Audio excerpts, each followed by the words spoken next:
look, are you guys ready for a little rant video? Are you? Because I am so tired of this kind of stuff. This idiocy, this lunacy, this disingenuous BS that keeps spilling out.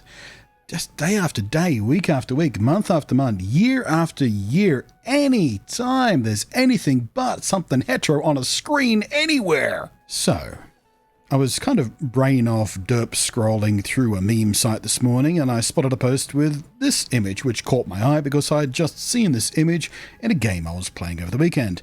The text above it said, "Why insert this garbage into a kid's game, not to mention the characters here are 12 years old?" The game in question is Tchia. It's just come out a few days ago. It's included in PlayStation Plus Extra and Ultimate tiers, if you got those. And it's also available on PC in the Epic Store for something like 25 American Biden bucks or 35 Aussie beer purchasing units for me. And I streamed it for a couple of my streaming days over this weekend just gone, and it's actually a really good game. You can vaguely describe it as something between Wind Waker and Breath of the Wild by way of Disney's Moana. It's a tropical open-world adventure set in a fictionalized version of New Caledonia.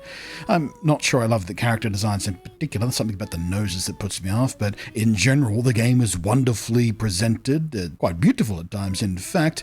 The mechanics are engaging and interesting and cleverly thought out. The story is simple but thoughtful, and it's pretty damn well written with pathos and comedy and sweetness. The environments are great, the music is wonderful, the exploration is genuinely fun. There's some surprisingly dark underpinnings for what is otherwise a super chill adventure, exploration, open world type game tied to a coming-of-age protagonist progression storyline.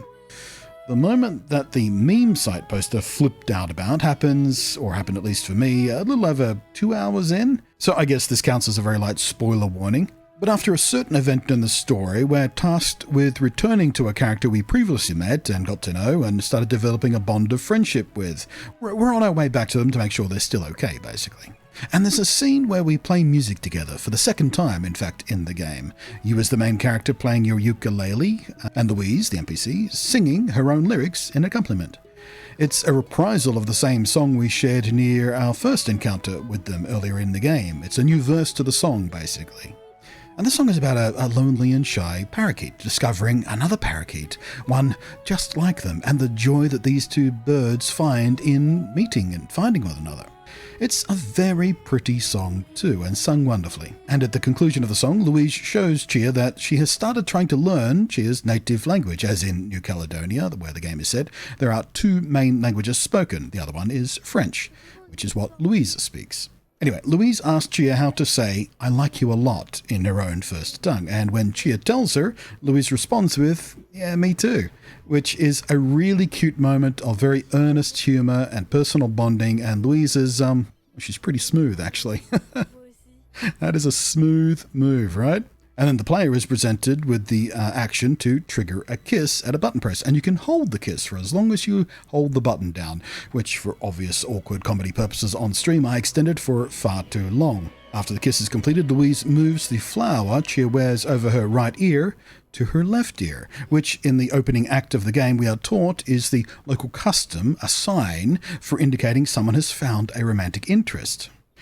I suppose the equivalent in American culture, as far as I understand it from their movies, is a girl wearing a jock's Letterman jacket. But it's a really sweet moment, and it's played out really nicely, even if the dramatically timed fireworks that happen just as the kiss lands were a bit heavy-handed, bit of a cliche, but it's fine. However, I do find it hard to imagine that the original poster of the image of this kiss, which triggered me making this video, would have cared, like, at all, even one bit, if this kiss was a heterosexual one. But oh, you bet homophobes will use any excuse to pretend to be outraged at something like this, just because it's two girls. And woe betide you show two men experiencing a romantic attraction to each other. Just look at the reaction to, the third episode of The Last of Us TV series? In any case, this is obviously a little bit ridiculous and sort of an extreme example of this kind of attitude. The poster responded to people mocking them with accusations of pedo, of course.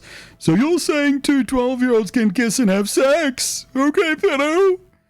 Now, let's be real clear here. This is not a sex scene. It's a kiss, a peck at that. Or at least it would have been if I didn't hold the button down for way too long. It's not even a tongue kiss. It's the exact kind of first kiss I had. And I would gamble the exact same kind of first kiss most of you had. In fact, the exact kind of first kiss pretty much anyone on planet of Earth has had. Or at least I would hope so. I hope your first kiss was something like this, because it was sweet, and it was tender, and it was consensual, and it was meaningful, and it was romantic, and it was wonderful.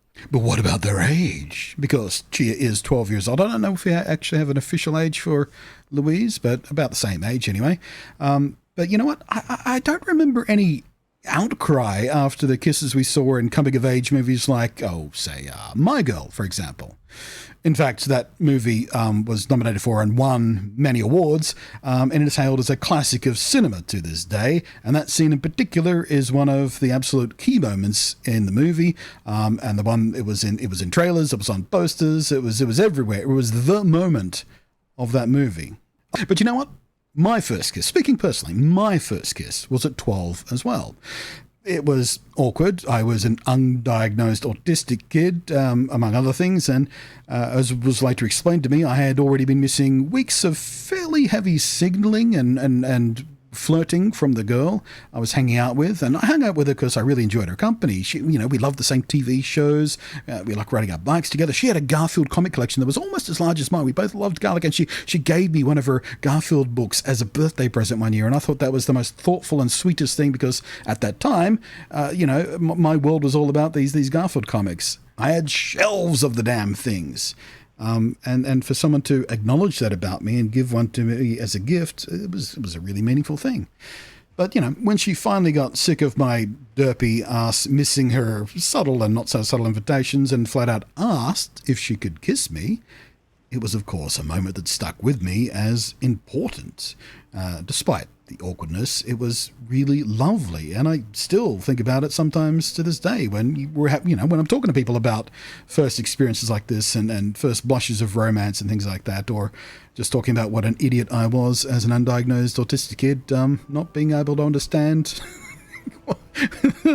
what other people were doing. But you know what that girl and I never did? Sex. Why? Well, because we were friggin' 12, man.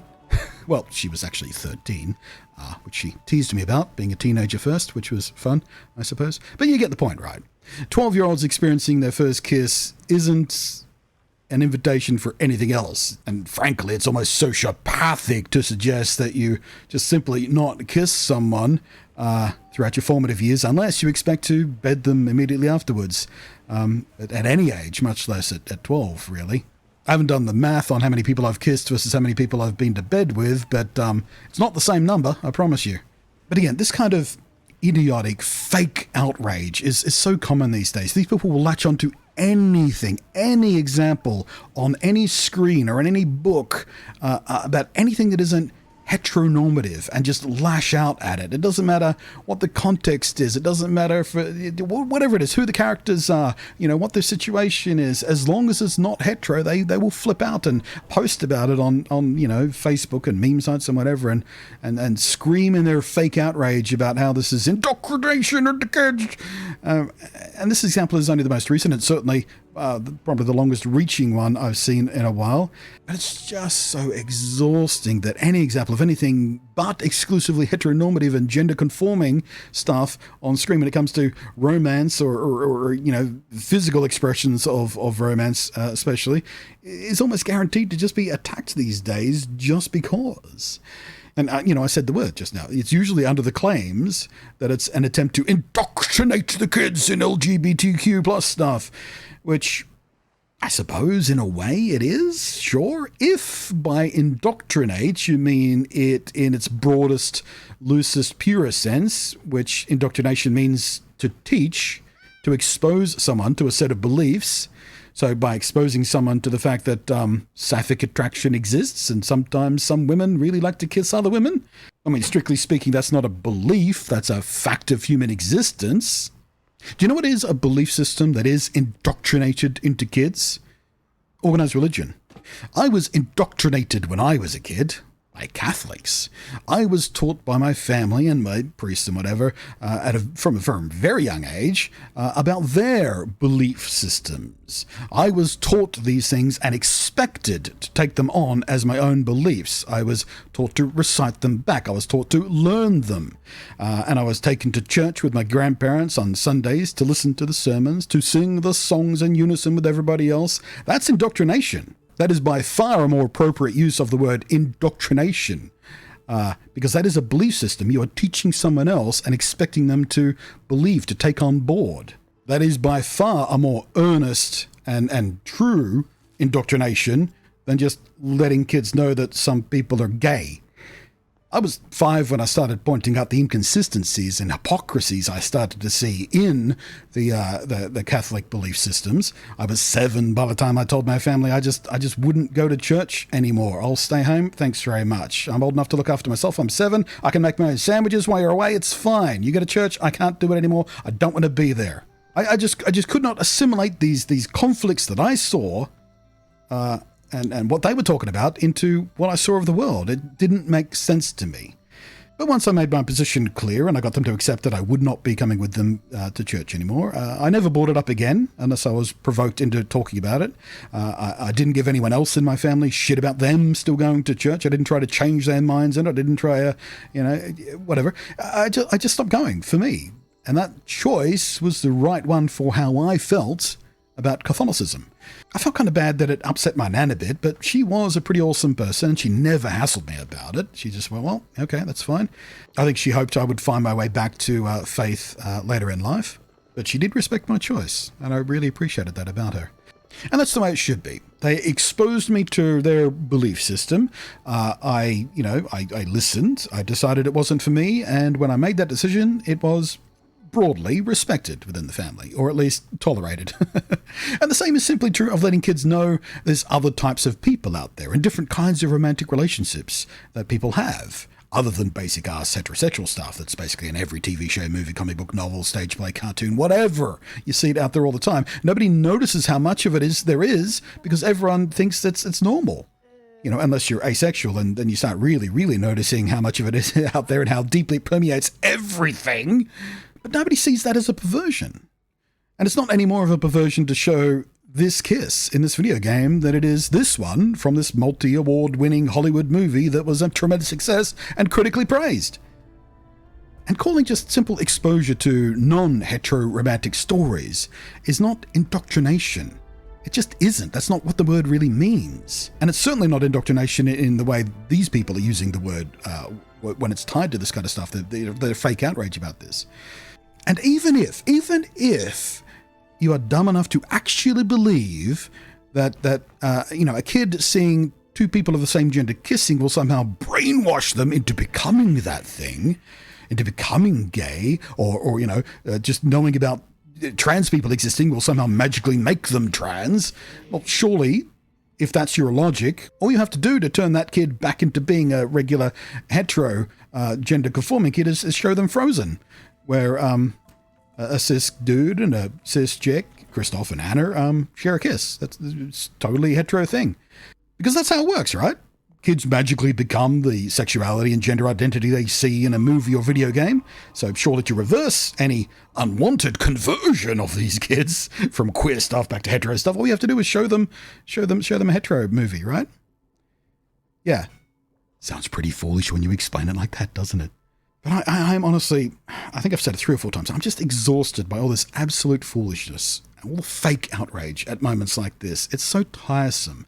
It's so stupid. It's dumb. I mean, if a 7-year-old me could figure out the bullshittery underlying a lot of the Catholic Church's indoctrinations and the underpinning hypocrisies and conflicts within the Bible, and the way certain people choose to follow certain things from the Bible but not other things and all that, I promise you, even a normal kid, even a non-autistic kid can cope with the fact that some people just aren't heteroromantically inclined. This stuff doesn't confuse kids. I promise you. In fact, it's the opposite. Openly acknowledging that these kind of people exist, queer people exist, telling their stories, showing their emotions and journeys and romances and all that kind of stuff. That's how you get healthier kids. Because I know this for a personal fact. There's shit about my own existence, the fact of my own existence, how I relate to the world, how I relate to other people, that would have been so much easier and saved myself and the people around me so much pain and confusion and angst and a sense of isolation and rejection if I had just had more context for what I was feeling, if I had more information about why I felt the way I did, instead of trying to force what I was feeling into the limited boxes I was exposed to as a kid. If I knew there were other boxes out there I could start slotting things into, it would have made my personal journey a lot more simple. But it all boils down to the fact that these people are terrified of exposing kids to this knowledge that queer people exist and lead romantic and happy lives. And frankly, I feel like anyone who fears knowledge, who screams at someone or is horrified at the fact that a fact of existence, a fact of human existence could be shared with a kid, could be shown to a kid, could be explained to a kid, that's not someone I would trust with kids. I mean, sure, there's a choice to be made when it comes to when to let a young person know the squidgier details of certain parts of human existence, but a kiss isn't one of those things, and it never has been, ever. Until, of course, for some cowardly and terrible, horrible people, until, of course, it wasn't hetero. The instant it became a little bit gay, then it became outrageous to show to kids. That's disingenuous at best. That's the most generous word I can have for that behavior is disingenuous. And that's not what you should be as a person at a base level. I don't fully understand why these people just can't grow up and start being honest with themselves, let alone everyone else. Because this isn't honesty. But pretending to be outraged about this, that's not honest. You haven't thought that through. That's it's ridiculous.